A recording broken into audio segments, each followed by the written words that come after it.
বন্ধুরা, আপনারা কি জানেন একটি হরিণের শরীরের অংশের দাম কত? জানলে অবাক হবেন। হরিণের শিংয়ের দাম প্রায় লক্ষ লক্ষ টাকা।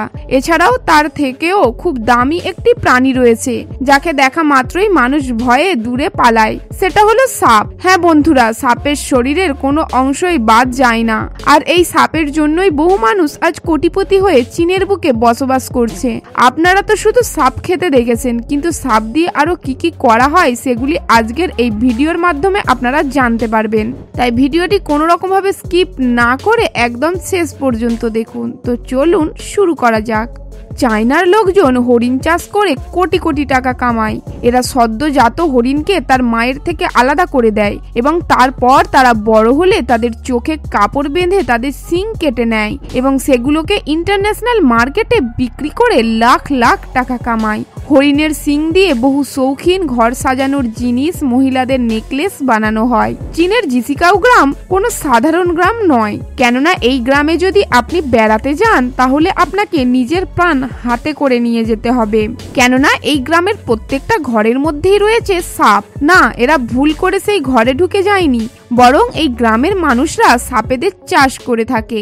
মাত্র 4 স্কয়ার মাইল জুড়ে বিস্তৃত এই ছোট্ট বসবাসকারী 800 জন মানুষের মধ্যে প্রায় 100টা পরিবার সারা বছরে প্রায় 3 মিলিয়নেরও বেশি সাপ চাষ করে থাকে। আপনি শুনলে অবাক হবেন যে এক সময় এই গ্রামটির মানুষই সাপের জ্বালায় অতিষ্ঠ হয়ে উঠেছিল। সাপের আতঙ্কে তাদের ঘর থেকে বেরোনো পর্যন্ত দুষ্কর হয়ে উঠেছিল। আজ সেই গ্রামেরই প্রায় প্রতিটা বাড়ির একটি অংশ হয়ে উঠেছে সেই সাপ। ঘরে, উঠোনে, দালানে, রান্নাঘরে, এমনকি শোয়ার ঘরে পর্যন্ত সাপ নির্দ্বিধায় ঘোরাফেরা করে। এই গ্রামের বাচ্চারা সাপেদের খেলনার মতো ব্যবহার করে। বিগত 30 বছরে এই গ্রামে প্রায় 150 মিলিয়নেরও বেশি সাপ চাষ করা হয়েছে।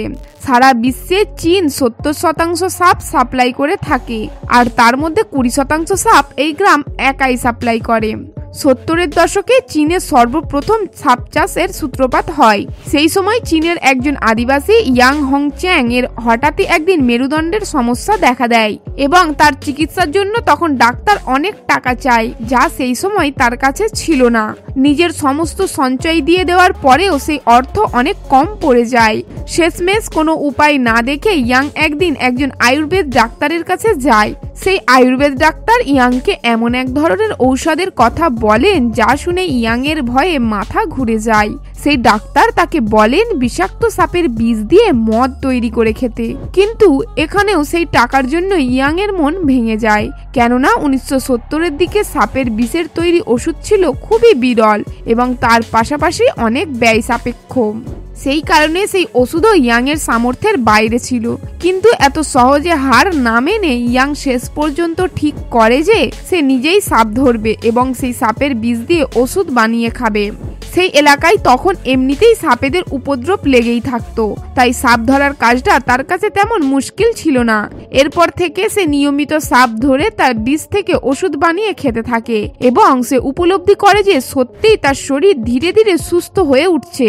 কিন্তু নিজেকে বাঁচানোর জন্য যে রাস্তা ইয়াং বেছে নিয়েছিল সেটাতে সে এতটাই দক্ষ হয়ে ওঠে যে এরপর সে নিজের এই সাপ ধরার পারদর্শিতাটিকে টাকা উপার্জনের জন্য কাজে লাগায়। ইয়াং সাপ ধরে লোকাল ব্যবসাদারদের কাছে বেচতে শুরু করে। সেই সময় সারা দেশ জুড়ে সাপের বীজ খুবই ডিমান্ডিং ছিল, ফলে ইয়াং সেগুলোকে অনেক চড়া দামে বিক্রি করতে শুরু করে এবং এই করে সে মাত্র কয়েক মাসের মধ্যেই নিজের সারা জীবনে যা ইনকাম করেছিল তার দ্বিগুণ টাকা কামিয়ে নেয়। কিন্তু প্রতিনিয়ত এত সাপ ধরার ফলে সেই এলাকায় সাপেদের কমতি দেখা দেয়। এই ঘটনায় ইয়াং খুব চিন্তায় পড়ে যায়, কেননা এইভাবে সাপ কমতে থাকলে একদিন তো সেই এলাকায় সমস্ত সাপ শেষ হয়ে যাবে। কিন্তু কথাই আছে না, সমস্যা যেখানে তার সমাধানও সেখানে। সেরকমই এই সমস্যা থেকে তার মাথায় আর একটা সমাধান আসে। সে ঠিক করে যে এবার থেকে সে নিজেই সাপের চাষ করবে। এরপর ইয়াং তার সাপ বিক্রির সমস্ত টাকা ফার্মের পেছনে খরচ করে দেয় এবং শেষ পর্যন্ত সে নিজস্ব একটি সাপ চাষের ফার্ম খুলে ফেলে। প্রথম দিকে কিছু বাধা আসলেও ইয়াং সেগুলোকে তার এতদিনের এক্সপিরিয়েন্স দিয়ে সামলে নিত এবং দেখতে দেখতে সে এই কাজেও সফলতা লাভ করে। প্রথম দিকে ইয়াং কেবলমাত্র এক প্রকার প্রজাতির সাপেরই চাষ করত, কিন্তু ধীরে ধীরে সে সাপের প্রজাতি বাড়াতে থাকে এবং তার সাথে ফার্মের সংখ্যাও। উষ্ণ ও আর্দ্র আবহাওয়ায় এবং ভালো বৃষ্টিপাতের কারণে এই এলাকায় সাপ চাষ করলে তা কখনো বিফলে যেত না। খুব অল্প সময়ের মধ্যেই ইয়াং এর এই সফলতা তার আশেপাশের মানুষদের নজর কাড়ে এবং তারাও এই সাপ চাষের ব্যবসায় নেমে পড়ে এবং দেখতে দেখতে সেই এলাকার প্রায় সব পরিবারই এই ব্যবসায় যোগদান করে। বর্তমানে চীনের জাজাঙ্গা প্রদেশের অসংখ্য এমন গ্রাম রয়েছে যাদের সমস্ত মানুষ কেবল এই সাপ চাষই করে, কিন্তু তাদের সবাই সেগুলি আলাদা আলাদা কারণে চাষ করে থাকে। কেউ কেউ রেস্টুরেন্টে খাবারের জন্য সাপ চাষ করে বিভিন্ন রেস্টুরেন্টে সেগুলি সাপ্লাই করে থাকে, আবার কেউ কেউ সাপের বিষের মদ তৈরি করার জন্য সাপ চাষ করে, আবার ইয়াং এর মতো অনেকে ট্র্যাডিশনাল ওষুধ তৈরির জন্য সাপ চাষ করে থাকে। একসময় যে গ্রামের মানুষ দুবেলা দুমুঠো খাবারের জন্য মাথার ঘাম পায়ে ফেলতো, তারাই এখন ইয়াং এর দেখানো রাস্তায় হেঁটে লাখ লাখ টাকা কামাচ্ছে।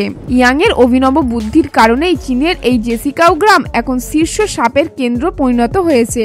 বেশিরভাগ সাপকে মেডিসিন ফ্যাক্টরিতে ডেলিভার করা হয়, যেখানে তাদের লিভার আর পিত্তকোষের সাহায্যে ওষুধ বানানো হয়। তাছাড়াও এই গ্রামের মানুষ সাপ চাষ করে বিদেশে সাপ্লাই করার জন্য। আমেরিকা, জাপান, সাউথ কোরিয়ার মতো বিভিন্ন দেশে এই গ্রাম থেকে সাপ সাপ্লাই করা হয়। সাপের চামড়া ইন্টারন্যাশনাল মার্কেটে ভীষণ দাম। সাপের চামড়ার ব্যবহার করা হয় দামি দামি নাম করা কোম্পানির প্রোডাক্ট তৈরিতে।